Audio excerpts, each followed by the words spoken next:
మీరు అమెరికాలో హ్యాపీగా జాబ్ చేసుకుంటున్నారు. బట్ కాకపోతే ఇక్కడికొచ్చి సినిమా ఇంత కష్టపడి చేసిందాక చెప్పారు కదా! బెక్కం వేణుగోపాల్ గారు. చేసి ఆ ప్రాసెస్ తెలుసుకొని ఎలా అయినా గ్రాండ్‌గా రిలీజ్ చేయాలని దీనికి ఇంత ఖర్చు పెట్టి ఇదంతా చేస్తున్నారు. అంటే ఏంటి ఈ సినిమా మీద మీకున్న ఆ ప్యాషన్ ఎలా చూడాలి? ప్యాషన్ అండి. Respect towards the art. మనం ఎక్కడ పుట్టి పెరిగి ఎక్కడికి వెళ్ళినా ఎక్కడ సెటిల్ అయినా లాస్ట్కి మన దేశం వచ్చి ఏదైనా చేస్తున్నప్పుడే మనకు ఒక ఆనందం కలుగుతుంది. సో చిన్నప్పటి నుంచి ఉండేది. సో పోస్ట్ కోవిడ్ ఆలోచిస్తూ ఉన్నాం, సెటిల్ అయిపోయాము, ఇక్కడ ఉన్నాము, I wanted to do a movie. So అదే దాంతో వచ్చి I just did it. Srinath గారు అంటే మీ మీ క్యారెక్టర్స్ అన్నీ చూసుకుంటే అంటే ఇప్పటివరకు మీరు చెప్పినట్టే ఇంతకుముందు లక్కీ భాస్కర్ కానీ హిట్ కానీ ఎవ్రీథింగ్ ఏంటంటే ఒక పాష్ కల్చర్లో ఉన్న క్యారెక్టర్సే చేసుకుంటూ వచ్చారు. బట్ ఇది చూస్తుంటే కనుక ఒక వేరే యాంగిల్లో ఉంది. సో ఏంటి ఇంత ట్రాన్స్ఫర్మేషన్ తీసుకోవడానికి రీజన్ ఏంటంటే అన్నీ చేయగలనని చూపించుకోవడానికా, లేకపోతే దీంట్లో ఏమి నచ్చింది మీకు? కథ సార్. నేను రాసిన కథ కూడా బాల్ సతీష్ గారు. నేను జెన్యున్గా చెప్తున్నా సార్.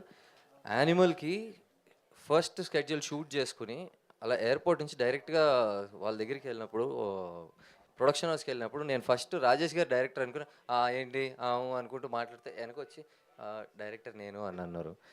అప్పుడు నాకు literally neat shave sir. Animal introduction scene ఉంది చూసారు, అంత నీట్ షేవ్లో ఉన్నా.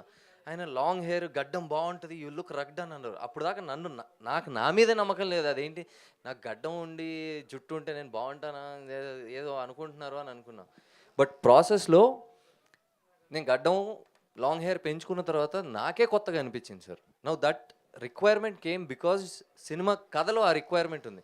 సో అసలు నీట్ షేప్లో ఉన్నప్పుడు నమ్మిన నా డైరెక్టర్ని, ఆయన విజన్కి ఫస్ట్ అయితే నేను పడిపోయా. దెన్ ఐ వాజ్ లైక్, మళ్ళీ మధ్యలో వెళ్ళి యానిమల్ చేసుకుని వచ్చినా కూడా యానిమల్ మళ్ళీ ఎండ్లో వచ్చేసరికి I had to cut the hair and beard cut చేయాల్సిన సిచ్యువేషన్ వచ్చినప్పుడు నేను సందీప్ గారితో ఇలా అంటుంటే లేదు పెట్టుకో అని అన్నారు. నా టైం అక్కడ కట్ చేసామంటే ఇంకా కట్ చేయాల్సిన పరిస్థితి.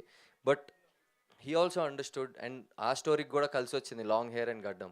సో మేబీ ఆ లాంగ్ హెయిర్ గడ్డం కలిసి వస్తుందేమో, నాకు చూద్దాం. Thank you very much sir. Bala గారు, బాల సతీష్ గారు, సార్ కొంచెం ఈజీ క్వశ్చన్లు అడగండి సార్ ప్లీజ్. ఇది క్విజ్ ఏం కాదు, పర్లేదు, ఈజీ ఉంటాయి అన్ని. Thank you. ఇది శోభనానికి కట్అవుట్ పెట్టించాలన్న ఆలోచన ఎవరిదండి? మీ సర్కిల్లో ఏమైనా జరిగినాయి ఇన్సిడెంట్లు? ఎక్కడి నుంచి తీసుకున్నారు ఈ ఆలోచన ఏంటి? అదే సార్, ఒకడు పెట్టిస్తానన్నాడు సార్ నా ఫ్రెండ్, నా శోభనానికే. బట్ నాకు ఇంకా పెళ్ళి కాలేదు. నీకు అలా పెట్టించాలి ఒకసారి, నేను ఇట్లా సూపర్ హీరో పెట్టించి అది అని అన్నాడు. సో అందుకు నేను మా హీరో మీద. నీ పెళ్ళైనప్పుడు నేను పెట్టిస్తాను నీకు. అవెంజర్స్లో అందరు నువ్వే ఉంటావు చూడు. ఓకే, ఈ కంటెంట్ చూస్తుంటే village back drop, rural back drop బాగుంది, రూటెడ్గా. విజువల్స్ అన్నీ బాగున్నాయి. బట్ కోర్ కంటెంట్ అనేది ఏముంది సినిమాలో అంటే మీరేం చెప్తారు? కోర్ కంటెంట్ అంటే సార్ ఇది, అంటే మీకు టైటిల్ చూడగానే ఏంటిది ఆల్కహాలిక్ టైటిలా, లేకపోతే డెఫినెట్లీ మీరు ఆ క్వశ్చన్ ప్రిపేర్ అయ్యి ఉంటారు నాకు తెలుసు. బట్ నేను రాసుకున్న కథల్లో ఫ్యూచర్లో నేను తీయాలనుకున్న సినిమాల్లో అసలు స్మోకింగ్ కార్డు, డ్రింకింగ్ కార్డు లేకుండా చేయాలనే సినిమాలు ఉన్నాయి నాకు నా దగ్గర. బట్ ఈ కథని ఇలాగే చెప్పాలి అని ఉంది. సో అదనమాట మెయిన్ కోర్ పాయింట్. అంటే ఇంకా ఏం లేదు సార్, అంటే ఇప్పుడు ఆల్కహాల్ వల్ల పర్సనల్గా నేను కానీ నా ఫ్రెండ్స్ కానీ చాలామంది లైఫ్స్ రూయిన్ అయిపోతున్నాయి. దాన్ని ఒక ఎంటర్టైనింగ్ వేలో చెప్పాను, అంతే అంతే సార్. డైరెక్టర్ గారు ఎస్ ఇటు సార్, ఇప్పుడు టైటిల్ పెట్టేటప్పుడు చాలా రకాలుగా ఆలోచించాలి. అవును. ఫ్యామిలీస్ అసలు థియేటర్కి రావట్లేదు. ఇలాంటి టైటిల్ పెట్టడం వల్ల ఫ్యామిలీస్ ఏమైనా ఇంకా ఇంకొంచెం దూరం అవుతారేమో అన్న భయం ఏమైనా ఉంటుందా? ఉంది సార్, ఉంది. బట్ డెఫినెట్లీ సినిమా చూసిన తర్వాత ఫ్యామిలీ ఆడియన్స్కి ఎక్కువ నచ్చుతుందని నమ్మకం ఉంది సార్ నాకు. ఈ మధ్య సెన్సార్ బోర్డు వాళ్ళు ప్రతిదానికి అబ్జెక్షన్ చెప్తున్నారు. మీ టైటిల్కి అబ్జెక్షన్ చెప్పలేదా? అంటే మేము ఇంగ్లీష్లో కొంచెం స్పెల్లింగ్ తప్పు పెట్టాం సార్. అవునా? ఆ టైప్ వల్ల వచ్చేసింది. అంటే మాకు అందరం ఇంగ్లీష్లో కొంచెం పూర్ సార్, అలా వర్కౌట్ అయిపోయింది. మాకు ఆటో కరెక్ట్లో కరెక్ట్ అయిపోయింది మాకు అది. పోనీ బాలకృష్ణ గారి పర్మిషన్ ఏమైనా తీసుకున్నారా? ఆయన బ్లెస్సింగ్స్ అయితే తీసుకుంటాం సార్ తప్పకుండా. All the best. Thank you Srinath గారు, అంటే మీరు క్యారెక్టర్ ఆర్టిస్ట్గా చేసినా సరే, ఇప్పుడు సినిమాగా చేసినా సరే, your selection is right choice అనేది మీరు చేసుకున్నట్టుగానే కనిపిస్తుంది. అంటే అది అలా జరిగిపోయిందా? మీ సెలక్షన్ ఎలాగా? అలా జరిగిందని నమ్ముతాను సార్ ప్రస్తుతానికైతే. I think blessings of God and ఆ టైంలో ఆ డైరెక్టర్స్ కూడా నాకు అలా చూడటం అనేది నా బ్లెస్సింగే సార్. నేను ఐ వుడ్ సే నా క్రెడిట్ అంటూ ఏం లేదు సార్. వాళ్ళు అంతే అందంగా రాసుకున్నారు నా క్యారెక్టర్స్ అండ్ నా నాలెడ్జ్ పనికొచ్చింది. And I would say universe గట్టిగా అనుకుంటాం కదా, దేవుడా నాకు ఇది చేసి పెట్టు, నాకు ఇది చూసి పెట్టు అని అందరం కోరుకుంటూ ఉంటాం. అలా నేను కోరుకున్నోడినే. సో అలా నేను 4 సంవత్సరాలు ప్రతిరోజు పెళ్లి చూపులు రిలీజ్ అయినప్పటి నుంచి నేను అనుకున్న ప్రతిరోజు ఓ వాట్ తరుణ్ భాస్కర్ అనే మనిషితో పని చేయాలి అని చెప్పి. విశ్వకేమో ఆయనని పబ్లో పట్టుకున్నారు. నేను దాని తర్వాత పబ్బులకి వెళ్ళటం మొదలుపెట్టి ఆయన ఎక్కడ దొరుకుతారేమో అని చెప్పి. నాకు అలా దొరకకపోయినా 4 ఇయర్స్ తర్వాత ఇప్పుడు పిలిచి ఈఎన్ఈలో పెట్టుకున్నారు. సో ఐ వుడ్ సే ప్రకృతి అనేది ఉంటుందని నా నమ్మకం సార్. ఎస్, మీ టైం వచ్చింది అనేందుకు చాలా ఆనందపడుతూ చెప్పారు తరుణ్ గారు కూడా. మీరంటే హీరోగానే కాకుండా ఈవెన్ క్యారెక్టర్ ఆర్టిస్ట్గా కొనసాగుతారా వస్తే కనుక ఎట్లా మీ కెరీర్ అనేది ఎలా ఉండబోతుంది? Sir end of the day I want to be part of cinema sir. అది cinema is not a competition sir, it's a contribution. నేను అన్నిటికీ రెడీ ఉన్నా సార్. I have to. ఒక మంచి సినిమాలో అద్భుతమైన పాత్ర వస్తే ఎందుకు వదులుకోవటం సార్? ఒక మంచి సినిమాలో మంచి కథకి కథానాయకుడిగా అడిగారు అనుకోండి, ఎందుకు వదులుకోవటం సార్? ఇఫ్ ఐ కాంట్, నా ఎబిలిటీ బట్టి వెళ్తూ ఉండాలి. ఆ ability comes with knowledge that you gain every day. అంతే నా నమ్మకం. ఆల్ ద బెస్ట్ అండి. Thank you sir. Thank you. Rajesh గారు సార్. మీరు 3 నెలలు యూఎస్ వెళ్ళి ఫండ్ రైజ్ చేసుకొచ్చారని చెప్పారు. ఏంటి సార్ సినిమా బడ్జెట్, ఏం బడ్జెట్ అనుకుని దిగారు? మధ్యలో ఏమైనా బడ్జెట్ ఇబ్బందులు వచ్చినాయా? మళ్ళీ ఫండ్ రైజ్ చేసుకోవాల్సిన అవసరం ఏమొచ్చింది? ఫండ్ రైజ్ కదండి. అప్పుడు యాక్చువల్ సినిమా కంప్లీట్ అయిన తర్వాత వేణు గారి దగ్గరికి వెళ్ళి రిలీజ్ అని మాట్లాడితే ఆయన సినిమా చూడకముందు, ఇది సినిమా చూడకముందు అంటే ఏదో వచ్చారు చేశారు అట్లాంటి ఒక మామూలు అండర్స్టాండింగ్లో ఏముంది ఇట్లా అయిపోద్ది అంటే, నేను అట్లా కాదు, నేను ఐఎమ్ నాట్ డూయింగ్ దట్. చాలా పర్ఫెక్ట్గా ప్లాన్ చేసి మంచిగా ఎగ్జిక్యూట్ చేయాలనుకున్నాము. మీరు సినిమా చూసిన తర్వాత అని చెప్తే అప్పుడు ఆయన సినిమా చూసిన తర్వాత అన్నారు వెళ్ళిపోద్ది చెయ్యాలంటే, లేదు మనం దీనికి ₹1 ఎక్కువైతే నేను కావాలంటే మళ్ళీ 3 నెలలు వెళ్ళి నేను కొంచెంసేపు, మనకి యూఎస్లో రెస్టారెంట్స్ అవి ఉన్నాయండి, సో వెళ్ళి మళ్ళీ వస్తాను 3 నెలల తర్వాత, కాకపోతే 6 నెలల తర్వాత నేను రిలీజ్ చేస్తాను, తొందర ఏం లేదని చెప్పాను దానికి. అంటే ఆయన అట్లా చెప్పారు. ఓకే. ఎట్లా ఉందండి టీజర్, ఎట్లా ఉందండి మీకు? టీజర్ గుడ్, బాగుందండి. Yeah, బాగా thank you. ప్రొడ్యూసర్ గారి క్యారెక్టర్ ఇవ్వాలని ఆయన పట్టుబట్టారా? కథ కోసం మీరు ఇచ్చారా? అస్సలు కాదు సార్, అస్సలు కాదు. అంటే ఇప్పుడు ఈ కథ రాస్తున్నప్పుడు తెలంగాణ మాండలింగ్కి సంబంధించి ఈయనే నాకు హెల్ప్ చేశారు. ఈయనే డైలాగ్ రైటర్ దీనికి. ఓకే. యా. సో అది రాస్తున్నప్పుడు అంటే ప్రతి యాక్టర్ని మైండ్లో పెట్టుకొని వీళ్ళు ఎలా మాట్లాడతారు అని చెప్పేసి వాళ్ళ మోడ్యులేషన్లో వాళ్ళు ఇమిటేట్ చేస్తూ నేను రాసుకుంటాను అనమాట. సో అప్పుడు మేము ఇద్దరం కలిసి రాస్తున్నప్పుడు ఈయనలో నాకు ఒక మంచి యాక్టర్ కనిపించాడండి. చాలా బాగా చేస్తున్నాడు, నువ్వే చేసేయచ్చు కదన్నా అని నేను అడిగాను. నేనా వద్దు అని అన్నాడు. అని అంటే లేదు నువ్వే చెయ్యి అని చెప్పాను. సరే అన్నారు. మళ్ళీ షూటింగ్ దగ్గర పడేటప్పుడు వద్దు, ప్రొడక్షన్ 2 హ్యాండిల్ చేయలేనేమో, వద్దు అన్న తర్వాత లేదు నేను నువ్వు ఊహించుకోలేకున్నాను అని చెప్పి నేనే బలవంతం చేశాను. ఓకే. సురేష్ గారు ఈ సినిమాకి ఫస్ట్ విట్నెస్ మీరే. ఏ సినిమాకైనా మ్యూజిక్ డైరెక్టర్ అనేది బ్యాక్గ్రౌండ్ స్కోర్ చేస్తున్నప్పుడు ఫస్ట్ ఆడియన్గా ఉంటారు మీరు. ఈ సినిమా చూసిన తర్వాత ఈ మధ్య కాలంలో మీరు చేసిన సినిమాలు కానీ బయట వచ్చిన సినిమాలు కానీ ఆ సినిమాని పోలింది ఈ సినిమా పోలిందని ఏమైనా రెఫరెన్స్లు దొరికాయా, లేకపోతే ఫ్రెష్ ఫీల్ ఉందా? లేదు సార్, ఇది కంప్లీట్ ఫ్రెష్ అండి. ఆయన అంటే సినిమా చూసినప్పుడే అన్నకు చెప్పిన, ఇది ఒక తమిళ్ డైరెక్టర్ హ్యాండిల్ చేసినట్టుందన్న, మలయాళం డైరెక్టర్ హ్యాండిల్ చేసినట్టుంది, చాలా ఫ్రెష్ ఉందన్న. అంటే సినిమా చూస్తే మీకు అర్థమవుతుందండి, దాంట్లో ఒక కీ ఒకటి ఉంటుంది, హీరోది కీ పాయింట్ ఒకటి, అది బాగా హ్యాండిల్ చేశారు. దాని త్రూ నాకు సినిమా అంతా ఫ్రెష్ అనిపించిందండి. అండ్ ఇంకోటి ఇందాకలా ఫ్యామిలీ ఆడియన్స్ చూస్తారా, పక్క ఇది ఫ్యామిలీ సినిమా అండి, ఫ్యామిలీస్ వచ్చి చూడగలిగే సినిమా. మీకు ఫస్ట్ ఆ సాంగ్ చూస్తే మీకు అర్థమవుతుంది, ఆ సాంగ్లో హస్బెండ్ గురించి భార్య పాడుకునే లైన్స్ మీకు దాన్ని చూస్తే మీకు అర్థమైపోతుంది. ఫ్యామిలీ ఫిలిం ఇది యాక్చువల్లీ. ఓకే.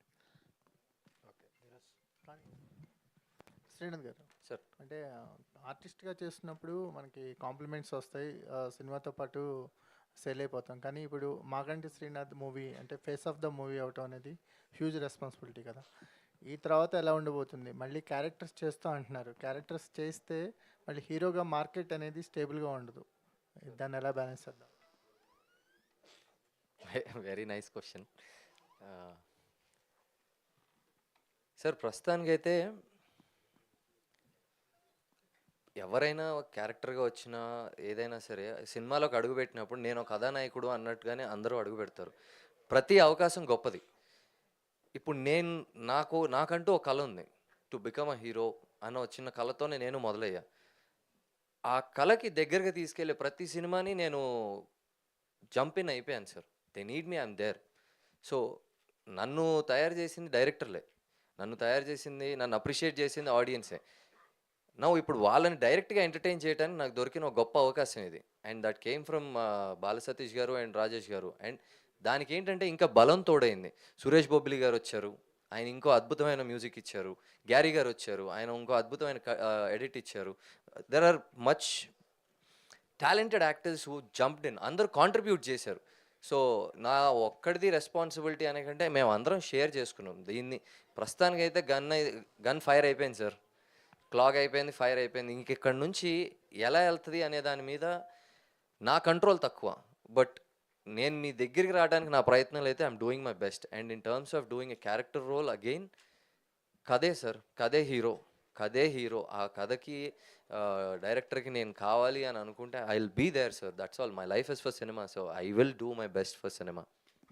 ఈ క్యారెక్టర్ ఇచ్చిన ఎక్స్పీరియన్స్ ఏంటి అంటే అంటే చాలా కోపంగా ఉండే క్యారెక్టరు, అంటే తాగుబోతుగా రెఫరెన్స్లా అనిపిస్తుంది. సో ఈ రెండింటి మధ్య మీకు ఏం దొరికింది అంటే ఆర్టిస్ట్గా? నా మిస్టేక్స్ కనిపించాయి సార్ ఈ ప్రాసెస్లో. సినిమా చేసుకుంటున్నాము, నాకంటూ ఆ రోజులో నాకంటూ ఒక సెట్ ఆఫ్ నాలెడ్జ్ ఉంది. ఆ సెట్ ఆఫ్ నాలెడ్జ్ని అరకొరగా నేను పెట్టలేదు. ప్రతి సీన్లో నాకు తెలిసిన ఒక 100% ఏదైనా ఉంటే అది మొత్తం పెట్టేశాను. అండ్ నా director was guiding me obviously.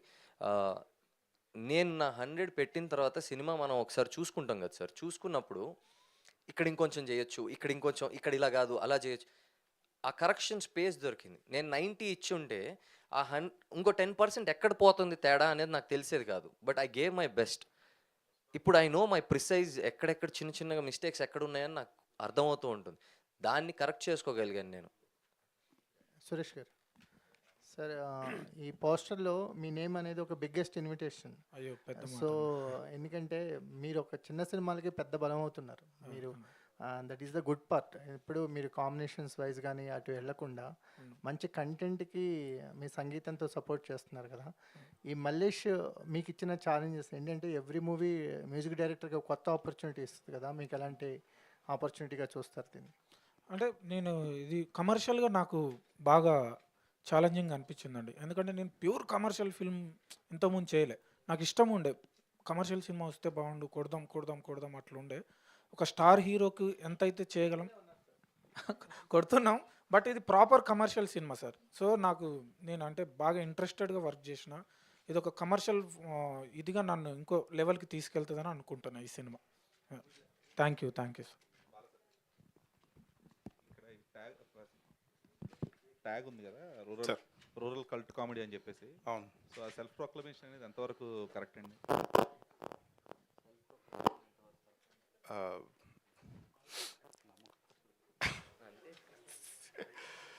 అంటే మీకు చూడండి సార్, అంటే మీ సినిమా చూసిన తర్వాత చెప్పగలను. ఆ కల్ట్ అనేది ఎప్పుడు కూడా post release audience should feel it కదా. అవును. ఇదే ముందు అవును, కరెక్టే సార్.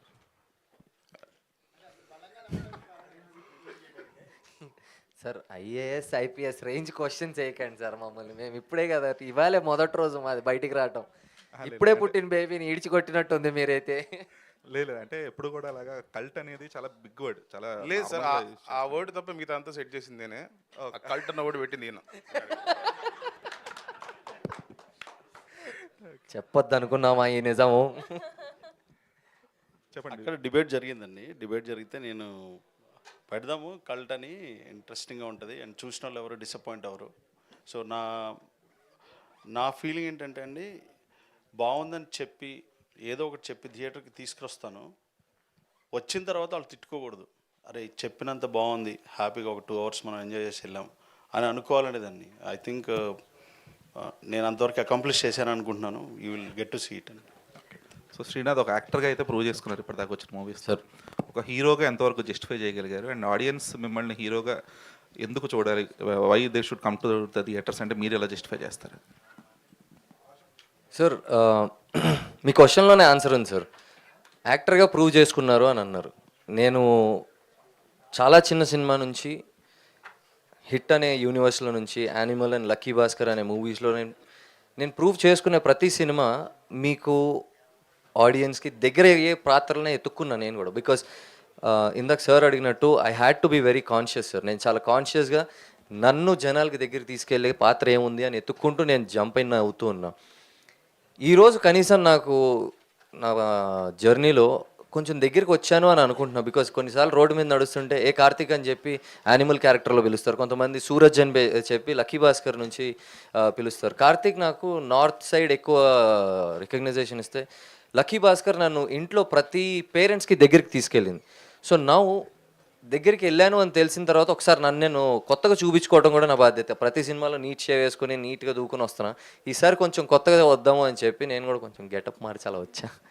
సో ఐ బిలీవ్ ఇక్కడ you will be headlining the project కాబట్టి యా, సో ఇక్కడ కొంచెం బాధ్యత పెరుగుద్ది మీకు. అక్కడ commercial responsibility is huge sir. మీతో మాట్లాడుతున్నా కానీ కాళ్ళు వణుకుతున్నాయి నాకు. ఇక్కడ నేను లోపల చెప్పుకుంటున్నాను, లేదు ఇవాళ నుంచి స్టార్ట్ అయిపోయింది సినిమా రిలీజ్ అయ్యేదాకా నాకు దీన్ని నేను చాలా కంట్రోల్గా పెట్టుకోవాలి. It should be like okay you know what, ఇక్కడ నుంచి వచ్చేది చాలా జాగ్రత్తగా వెళ్ళాలి. నేను మీకు దగ్గర అవ్వడానికి వెళ్ళాలి కానీ ఏంది అనుకుంటూ మల్లేష్లా బిహేవ్ చేయటం కాదు. Mallesh is a character.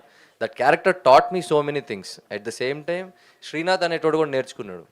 So that's how I'm presenting myself in a most అల్లరి way only sir. Humble way అని చెప్పను, అల్లరే చేశాను నేను ఈ సినిమాలో చాలా. Okay, so heroine Gayatri. Hello. Gayatri కదా? Yes, Gayatri. So classical dancers ఎప్పుడు కూడా యాక్టింగ్ అనేది it's like an inheritance from your performances కదా. సో ఎంతవరకు అది ఆ ఇన్హెరిటెన్స్ని ప్రాపర్గా యూటిలైజ్ చేసుకోగలిగారు and how hard it is for you ఈ రూరల్ రోల్ అనేది? Very nice question. So I think, as you said, classical dancers ki oka advantage undi. Having said that, oka disadvantage kuda undandi. Endukante being a classical dancer, we have a vivid understanding of the Navarasa, 9 types of emotions. And being a classical dancer, there are also a lot of songs ikkada where I have to play multiple roles. ఇప్పుడు ఒక సాంగ్లో నేను ఒక Durga play చేస్తాను, నేను ఒక Mahishasura play చేస్తాను, నేను ఒక victim. So I'm playing the victim, villain and the saviour. అలా ఆ ట్రాన్సిషన్ ఏదైతే ఉంటుందో అలా క్విక్గా ఒక క్యారెక్టర్లోకి మనం ప్రవేశించి, పరకాయ ప్రవేశం అంటారు కదా, సో అలా మనం ఇన్వాల్వ్ అయిపోయి చేయడానికి క్లాసికల్ డ్యాన్స్ అనేది ఒక huge platform which never will have any ending. చాలా ఎక్స్ప్లోర్ చేయడానికి ఉంటుంది. అది నాకు చాలా యూజ్ అయింది ఒక క్యారెక్టర్ని ఎంపథైజ్ చేసుకుని, అర్థం చేసుకుని దాన్ని ఇనాక్ట్ చేయడానికి. బట్ క్లాసికల్ డాన్సర్స్కి ఒక క్లియర్ అండర్స్టాండింగ్, ఒక బౌండరీ కూడా ఉండాలి. Because when I'm performing on the stage it is loud. ఇప్పుడు ఒక హండ్రెడ్స్ ఆఫ్ ఆడియన్స్ ఉన్నప్పుడు లాస్ట్ రోలో ఉన్న వ్యక్తి కూడా నా ఎక్స్ప్రెషన్ రీచ్ అవ్వాలి అని అంటే నేను లౌడ్ పర్ఫార్మెన్స్ చేయాలి. But it's not the same in front of the camera. చాలా సటిల్గా చేయాలి. ఆ విషయంలో I think I have to thank my directors. ఎందుకంటే I think they kind of mentored me. నాకు కొంచెం నా performance tone up tone down చేయడానికి కొంచెం హెల్ప్ చేశారు. బట్ ఇన్నేట్గా ఒక క్యారెక్టర్ని అర్థం చేసుకోవడానికి ఆర్గానిక్గా, అంటే ఆర్టిఫిషియల్గా కాకుండా, ఇప్పుడు జ్యోతి అనే క్యారెక్టర్ ఎలా బిహేవ్ చేస్తుంది అని అంటే క్విక్గా నేను దాన్ని అర్థం చేసుకునే శక్తి నాకు ఉండాలి. సో ఆ శక్తి నాకు ఇచ్చింది క్లాసికల్ డాన్సింగ్. కాబట్టి I think it's always an advantage in a huge way.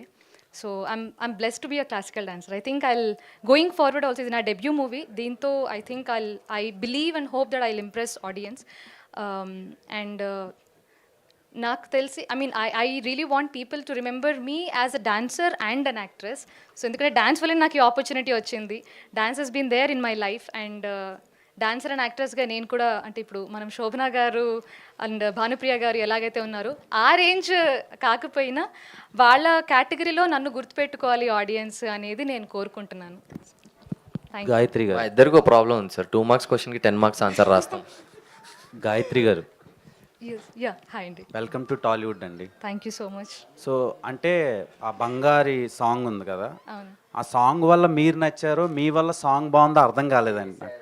So ఆ కన్ఫ్యూజన్లో ఉన్నాను. అంటే అక్కడ సురేష్ బొబ్బిలి గారు హీరోనా మీరు తోప అర్థం కావట్లేదు. సో చూసిన తర్వాతలా చాలా నిజంగా ఒక వైఫ్ ఎలా, ఒరిజినల్ వైఫ్ అండ్ హస్బెండ్స్ ఎలా పెర్ఫామ్ చేస్తారో అలా పెర్ఫామ్ చేశారు. సో దీని వెనకతలు ఏమైనా వర్క్ షాప్స్ ఉన్నాయా? డైరెక్టర్ గారి ఇది ఎంత ఉంది, లేదంటే హీరో గారి అది ఎంత ఉంది చెప్పు. Okay, I'll answer this. ప్రమేయం. Yeah, I'll answer this question. I think it's a collaborative contribution I would say. ఎందుకంటే బంగారీ వినిపిస్తుంది, బంగారీ సాంగ్ అంత బ్యూటిఫుల్గా మీకు అనిపించడానికి first thing is how that song has been designed. ఆయన మాంటేజెస్ కానీ ఎలా డైరెక్టర్ గారు అనుకున్నారని ఆయన క్రియేటివ్ దానిపైన డిపెండ్ అయింది. ఆ సాంగ్ అందరికీ వినగానే నచ్చడానికి కారణం మన సురేష్ బబ్లి గారు. అంత బ్యూటిఫుల్ ట్యూన్ ఇచ్చారు మనకు. And visuals are very important. So Ammamuthu garu ఇచ్చిన విజువల్స్, ఆ కాంట్రిబ్యూషన్ అనేది మనకు కనిపిస్తుంది. అండ్ మీరు ఇందాక అన్నారు ఒరిజినల్ వైఫ్ అండ్ హస్బెండ్ లాగా అనిపిస్తున్నారని. I think Srinath and we have a really good friendship off screen. అది చాలా వర్కౌట్ కొడుతుంది సార్, కొడుతుంది sir. Okay, that's and coming to Bangari sir, సి అంతా అలా చేసుకుంటూ ఏం వెళ్ళిపోలేదు. There is a planning behind it. And as a dance master, Prasad dance master అని చేశారు. సో ఆయన సింగిల్ కార్డ్లో ఈ మూవీ అంతా చేసుకుంటూ వెళ్ళాము. హీ వాజ్ డిజైనింగ్ కొన్ని వేస్. బైక్ మీద కూర్చునేది ఉంది చూశారు, డైరెక్టర్ గారు అండ్ డాన్స్ మాస్టర్ గారు, ప్రసాద్ మాస్టర్ గారు ఇద్దరు కూర్చుని దే వర్ డిస్కసింగ్ ఏంటి కొత్తగా ఏం చేయొచ్చు. అమ్మాయిని ఇట్లా ముందు కూర్చోబెట్టేసుకుని వెనక్కి కూర్చోబెట్టేసుకుని ఓకే అనుకుంటే వెళ్తా. But this was like the girl is sitting front.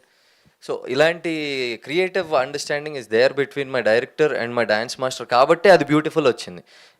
So అంటే ఏదైనా కొలాబరేషన్ ఓవరాల్. లాస్ట్ ఏదైనా ఒక సాంగ్ కానీ, టీజర్ కానీ, డైలాగ్, కాన్వర్జేషన్ కానీ హీరో హీరోయిన్ మధ్యలో చూస్తే ఏదో ఒక దగ్గర ఇది యాక్టింగ్ అని తెలుస్తుంది.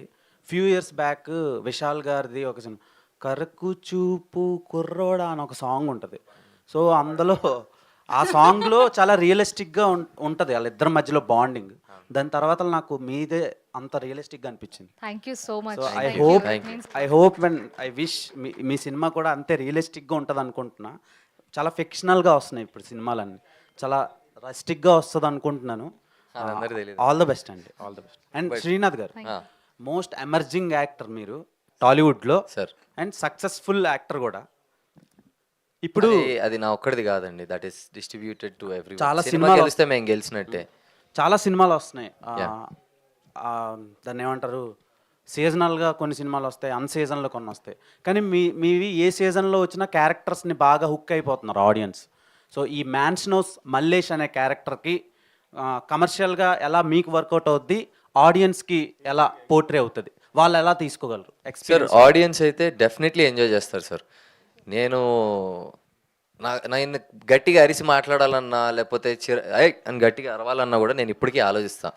కానీ ఆ సినిమా నాకు ఫుల్ ఫ్రీడమ్ ఇచ్చింది. అబ్బో చిన్నప్పటి నుంచి ఇప్పుడు దాకా వచ్చిన కోపాలన్నీ అలా దాచుకుని తీసి గట్టి గట్టిగా ఎక్కడెక్కడ అవసరం అక్కడ అరుచుకుంటే వెళ్ళిపోయా. సో దిస్ మూవీ నన్ను ఏం చేయలతో కట్టేలేదు, వదిలేసింది నన్ను.